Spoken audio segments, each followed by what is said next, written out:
Hello everyone, welcome to Live at Lunch. This is Live at Lunch number 9, which is so crazy. We've been doing Live at Lunch for just a short amount of time starting this year, and it's been an interesting ride. We've been talking about a bunch of things.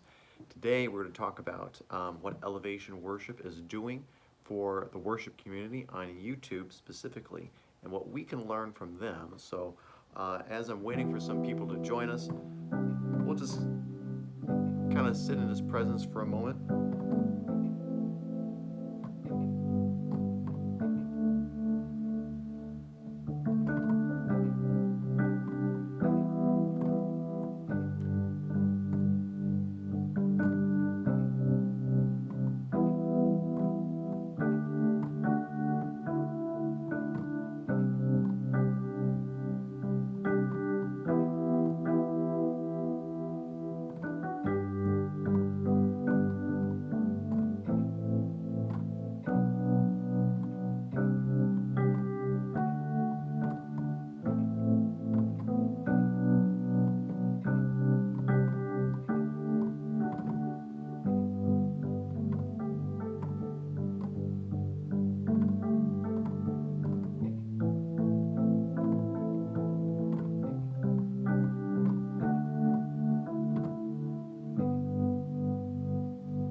So if you're just joining me, you guys, welcome to Live at Lunch. This is, again, Live at Lunch number 9. Let's talk about what's going on in Elevation Worship and what they've been doing for the past several months, which has been so cool.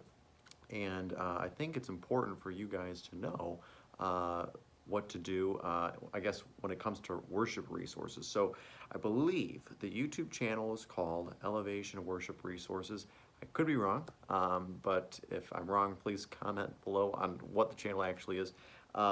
Basically, Elevation has been putting out tutorials, drum cam footage, key rig breakdowns, and a bunch of other videos to help you guys, and myself included, with knowing how things operate at Elevation.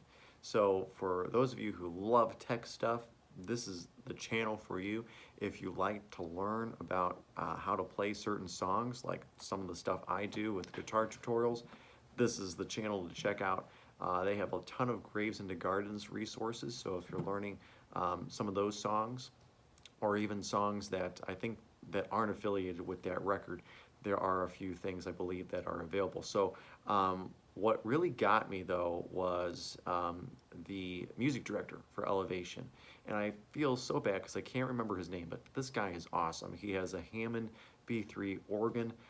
He has another piano, I think it's a Nord Stage 2 or something. But you gotta check this guy out because he is so full of knowledge, and he's very humble about it. That's what really got me. So you gotta go and check some of these videos out. And the reason that it struck me, not only was his knowledge like way up there, and he's been doing the worship thing for a long time, he actually was had a few videos of footage during worship and how he directs the worship team during worship. I know that's kind of weird to say, but especially in spontaneous moments. So, for example, he has a microphone that is just dedicated to the worship team. If he has to say something that's really important, well, it goes into the microphone. The audience or the congregation doesn't hear it. It's just the team. And a lot of worship teams are doing that nowadays, where you have someone dedicated to doing that, calling the shots, and hey, we're going to do the chorus again, or we're going to do the verse again, or whatever. We're going to do the bridge 8 times. It is what it is. But they don't really do it that way. They call out the Nashville number system chords throughout the song. So the team knows the format of the song. They know when the chorus is going to happen and when the bridge is going to drop. But to spice things up, they had a video about my testimony, and they show the drum cam footage for that. So it's the drummer. He's an awesome guy. Fantastic video of the excellence that the musicians have to bring to the table every weekend.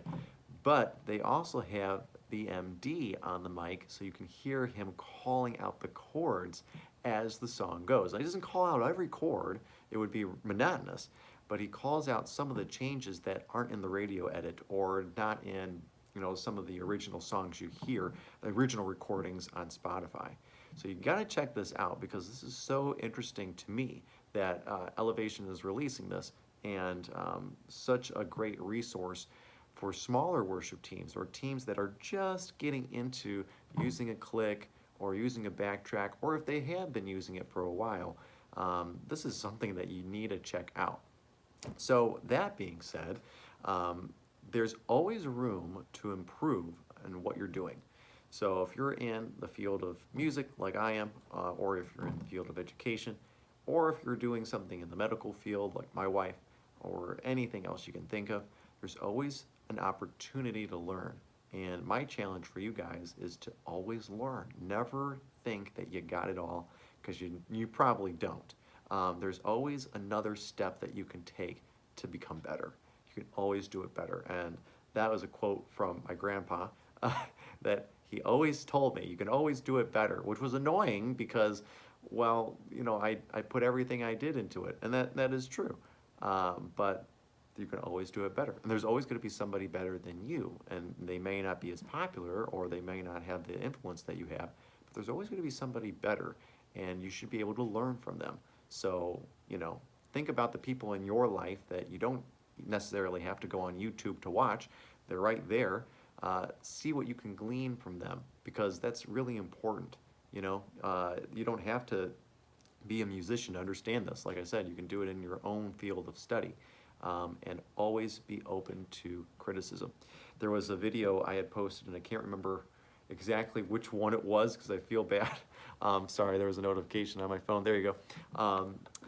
And there was a gentleman that critiqued my use of the Nashville number system. I gotta tell you, I had to take it with a grain of salt because I don't use the Nashville number system all the time. I know about it, I know how to use it, but I don't use it all the time. So, take everything I say and everything you learn from other people with a grain of salt.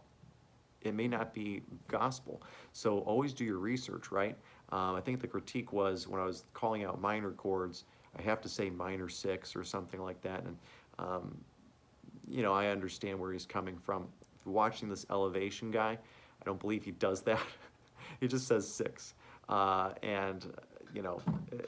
It's kind of like, well, would you like, chocolate ice cream, or would you like chocolate ice cream with chocolate chips in it, or something like that?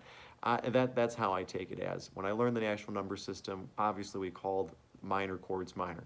But if you know your scales and you know that if you're in a specific key, or just in a major scale in general, the minor 6 is always minor. And it's always for the second chord also, unless it's a special case and that chord changes, like a major 2 or something like that, then you would call it out. But again, all that to say is you have to be accepting of criticism. So in your own life, be accepting of criticism, and always learn from people around you. And you can always go to YouTube for that, but always learn from people around you, because you never know how long you'll have with them.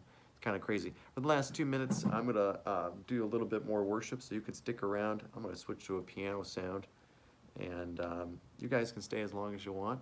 Thanks for joining me for Live at Lunch. We'll just continue to worship. So, there you go.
Thanks for joining me, guys, for Live at Lunch number 9. Next time we do Live at Lunch, it'll be number 10, and it's just crazy how time has flown by. So thanks for watching. Don't forget to subscribe to my channel if you haven't yet.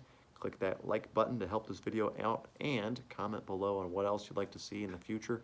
See if I can do some more tutorials for you. It's kind of hard being a dad and running a YouTube channel at the same time, but I'd rather be a dad.